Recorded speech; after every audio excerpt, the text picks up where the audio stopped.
In this video, we're going to be discussing the deer in headlights effect, how to unfuck your mind so you stop freezing in conversations. So what we're going to do, I'm not going to waste any time. We're going to discuss why this is happening, why your mind goes blank, why words evaporate under attention, under pressure in conversations, in meetings, around friends, on dates, whatever it might be for you. And then I'm going to discuss the exact equation that we are going to use to get out of this issue. So, your brain chemistry is designed to keep you safe in a dangerous world. Us as humans, we evolved in a very, very dangerous time. I know it seems like the world as it continues to change is getting more and more dangerous, maybe a little bit. However, it pales in comparison to what we used to have to experience. And that is where our minds were forged. That is our primal wiring. Now, the issue here is that your brain, it still thinks that you are in this tribe. In that world, something like standing out, something like getting attention, what did it mean? It meant danger. Because if you were too loud, if you were too different, if you drew too much attention, you could be exiled.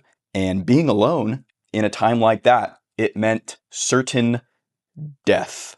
So what evolution did is it rewarded the people who actually blended in, because the people that blended in our past, they were the ones who were able to live, not die, not get exiled, not get killed in these battles to be the leader of the tribe. And their genes were passed on, right? The ones who didn't challenge the hierarchy or rock the boat survived. Now, here is the thing, peeps. We no longer live in tribal danger zones, and you're not going to die for being a little bit different. You're not going to get exiled for standing out. However, the big problem that we all face is that your brain, it still thinks that you will. Even though attention is now not some sort of like real liability, right? The real liability here is blending in. So let me kind of paint a picture for you and talk about what I mean. So if you haven't noticed, over the last 20 years especially, the world has changed. Social media is probably a very, very big catalyst for that change. And just like how there is now, the middle class is obviously shrinking. There's now two big classes, right? There's the rich that are getting richer, and then there's the average Joe that seems to be getting left behind. But it's not just that. It's not just economically, because now two social classes are emerging. There is the social class of the haves, and there's the social class of the have-nots. The haves are the ones where, they're going on trips, the ones that you see all over social media. They have a ton of friends, a ton of connections, a great job, getting promotions, etc., etc., etc. Now, these are the haves. The have-nots are the growing and growing and growing average population of the world. This is a huge separation. There's really no more average, okay? It's either you have or it's like you don't have. It's either you have these incredible connections, you have some money, you have some bread, you have ability to live a good social life, have a bunch of connections, or you're lonely, or you're invisible, or you're getting ignored, or your boss treats you like a piece of shit. And guys, one of the huge reasons for this is because of the fact that you are not able to ditch your primal wiring.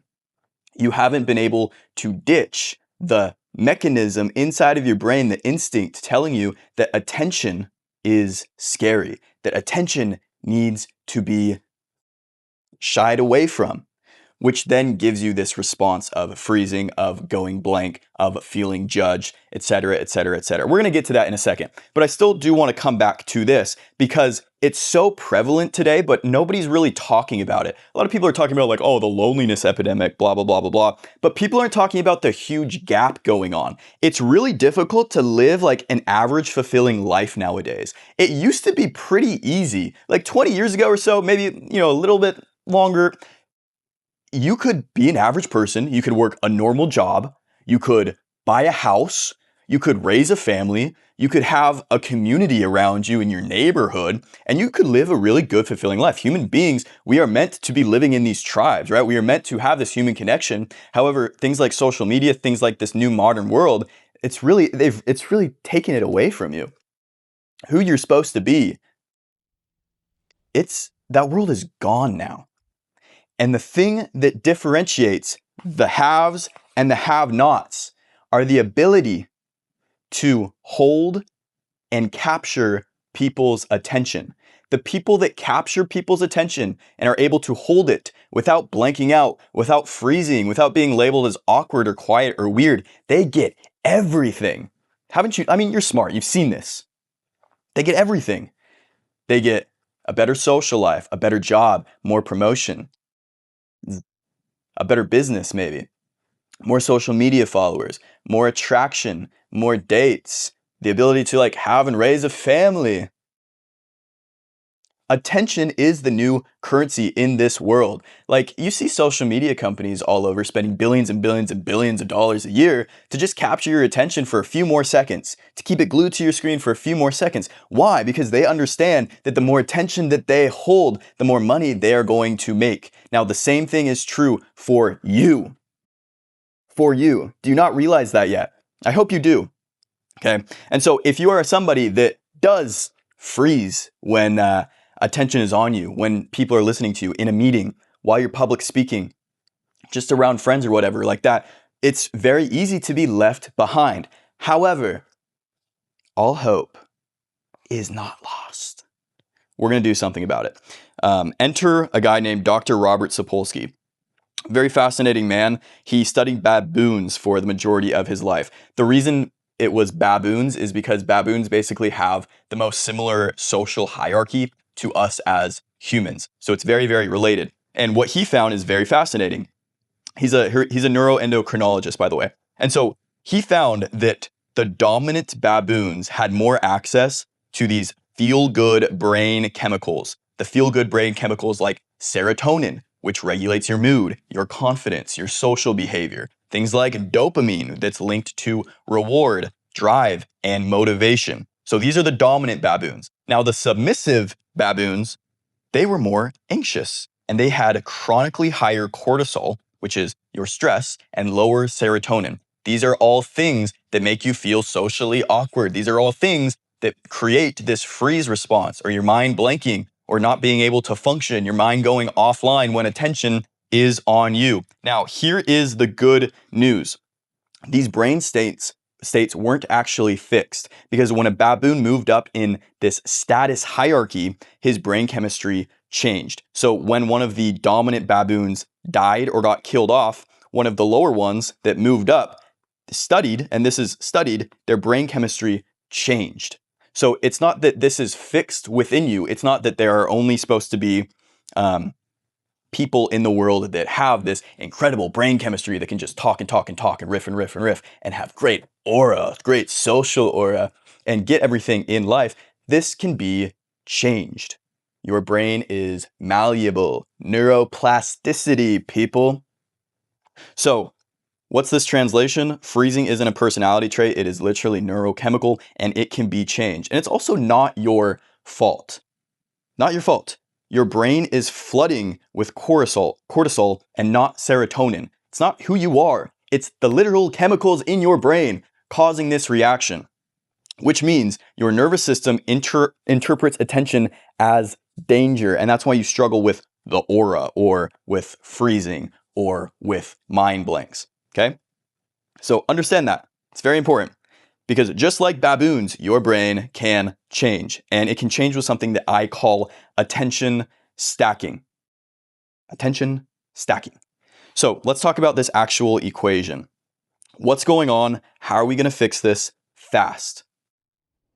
It's basically a three-part little circle of life thing that we got going on here. Let me explain.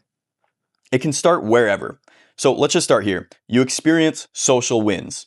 Good social things happen to you. Maybe you get a promotion. Maybe you have a bunch of people that are attracted to you. Maybe you have a ton of friends. Maybe your life is just on easy mode and things are going well. You experience all of these social wins. Your brain is gathering good, positive evidence. which then leads you to expect good social things to happen to you.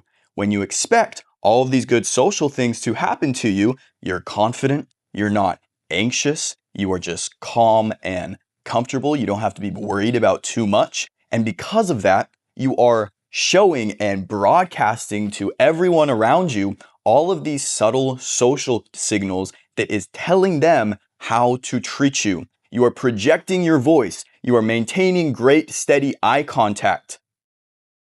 Your body language is fantastic. You're not defensive. You're not awkward. You're not weird, which then makes people treat you good. When people treat you good, then you experience more social wins, and it becomes like this flywheel effect that continues to strengthen itself. It gets stronger and it gets stronger and it gets stronger. Now, a lot of people might ask, okay, why is this happening to me, right? Why is this happening to me and it might not happen to other people? Well, there's a myriad of possibilities. First, these other people might have just gotten and it very likely stems inside of your youth. A lot of these people had very good social experiences when they were younger, whether their parents were able to train the negative attention instinct out of them, whether they got lucky with things like maybe money, maybe status, maybe good looks. So people started to treat them good. Maybe their parents, right, helped them expect good social things to happen to them. Maybe they just got lucky with social wins when they were very younger as well. And so this flywheel effect continues to spin and spin and spin, and it strengthens for them. It's actually hard for them to get out of this zone because it's just reinforcing itself over and over and over and over again. Now, this is not a ton of people, okay? Most people have some sort of, 90% of the population has a pretty damn significant fear of judgment, okay? Whether they'd like to admit it or not. Another, smaller portion struggles with this freezing and mind blanks and mind basically going offline when you're under attention. But you have to understand that this is a huge struggle for most people. Most people are never able to break out of this primal wiring. If you feel like your issue is a little bit more extreme, you got the short end of the stick. Okay, you have to accept it, you have to admit it, and it's not your fault. Okay, so understand that. That's a very key thing to first realize. So then you can go ahead and let's start changing that shit now, because we can change it by interjecting inside of this equation. So there's a few different things that we can do. First of all, what everybody will tell you to do is just put yourself out there. Just get practice. And we can all agree that having reps and getting practice in anything is the key to life, right? If you want to learn to swim, you're not going to read books about swimming. You got to dip your toes in the water. You got to jump in. That's the only way you're going to learn to swim. Now, with something like this, when it's like a lot of anxiety, feeling awkward, mind going blank, it's a chicken and the egg scenario, right? Because the way to practice and get better is like your biggest fear. And you might be sacrificing a lot of embarrassing moments. You got to awkwardly talk to strangers and put yourself out there. And it's hard for a lot of people. Not only that, it's very time consuming to have to practice this every single day. Go out. It's a lot of mental toughness that you have to endure, obviously. Time consuming. A lot of you have jobs, right? We have responsibilities. And so a lot of the common advice of like, just put yourself out there, just like expose yourself, just be yourself, just put yourself out there. Like, yes, it completely does work. If you have the time to practice every single day, get ready and go out every single day, talk to strangers and put yourself under attention, start attention stacking. However, there's a few issues with that. The issues that I would say is that you actually don't experience social wins at first. Okay, many of you already are walking around with a shit ton of negative, like social losses, right? So you might have all these memories of social losses going on in your life where good things haven't happened. And because of that, you're going to walk around and expect bad social things to be happening to you. And because you're expecting that, then you're not able to do all of those social signals that I talked about earlier, where you're having bad eye contact, you're anxious, you feel like bad things are going to happen, you feel like people aren't nice aren't kind people. People are assholes. People are dicks. People are out to get you. Life just isn't fair, which then makes people treat you poorly because you're displaying those negative social signals and you're stuck in this negative loop of a trap. Now, when you start going out and you're like, I'm going to change this, and you start going and trying to like talk to people and doing exposure challenges, et cetera, et cetera, et cetera, you're actually not going to experience social wins at first. You're going to experience some losses because you're a little awkward. You're a little anxious. You currently expect bad things to happen to you. So more bad things are going to happen to you, right? And so the cycle actually kind of gets worse before it gets better. Now, that is by no means telling you not to do this. I think everybody should fucking do this. It would be great if everybody could do this. Now, I'm just a little bit more realistic in understanding that most people won't. Most people are just going to watch videos like this over and over and over again, read books like this over and over and over again because it kind of tricks themselves into thinking that they're doing something, which you're not. You're not. Sorry. And yeah, it's just, it's kind of just mental masturbation, right? So I'm just a little realistic with this, and I'm trying to find solutions where it's like, all right, what is actually going to change? What's the solution that's going to change you and actually get some goddamn results? You want to get results? You want to get some results? Let's get some results. Let's do that. So here is what I can tell you immediately what we can do. First of all, your brain has a very difficult time distinguishing a vivid imagined scenario from a real scenario. So what you can immediately do is, and you kind of want to do this when you're a little groggy, it kind of infiltrates the subconscious mind a bit more. So right when you wake up in the morning or right as you fall asleep, you want to start creating all of these like memories, okay? All of these vivid imagined scenarios. So you can actually start creating visualizations of things that you wanted to happen that day. So say you had a shitty day or something like that. As you're falling asleep, you can actually change the day inside of your mind with vivid imaginations where you are looking and thinking of the five senses, the smells, the tastes, the scenario, whatever happened, and really embodying and feeling like that scenario happened. Maybe you got the promotion at work. Maybe you had a great experience with friends that day, et cetera, et cetera, et cetera. Whatever it is that you are really looking for, why you want to stop freezing and doing this deer in headlights thing, start creating these imagined scenarios, which is going to give your brain a lot of, albeit like this simulated synthetic evidence, which is then going to help you start expecting good social things to happen so people treat you a lot better, okay? That is one thing. It's not going to immediately help, but after doing that for a year, your life changes completely. Guys, it all starts in here. It all starts in here. You can change your actual chemistry with your thoughts. Isn't that crazy? Right? It's pretty wild when you think of it. You have to want it enough, but over a year, it can absolutely, absolutely happen. You won't even be able to recognize yourself, but you have to do it every single day. Okay, so that's one. We're going with visualization. 2, and this is the thing that I've basically tried to create, is my social gym. And so inside the social gym, what we do is something called attention stacking. So look, you don't have to use my social gym at all. It's like, I really don't care. If you do this with and out in public, that's totally cool too. You just have to practice speaking to people and just putting yourself out there as you are so that your brain starts to learn that by getting and capturing people's attention, having attention on you, you're not actually going to die, right? You're not actually going to get exiled and killed from the tribe. You need the reps. And so what I do is I call it safe reps.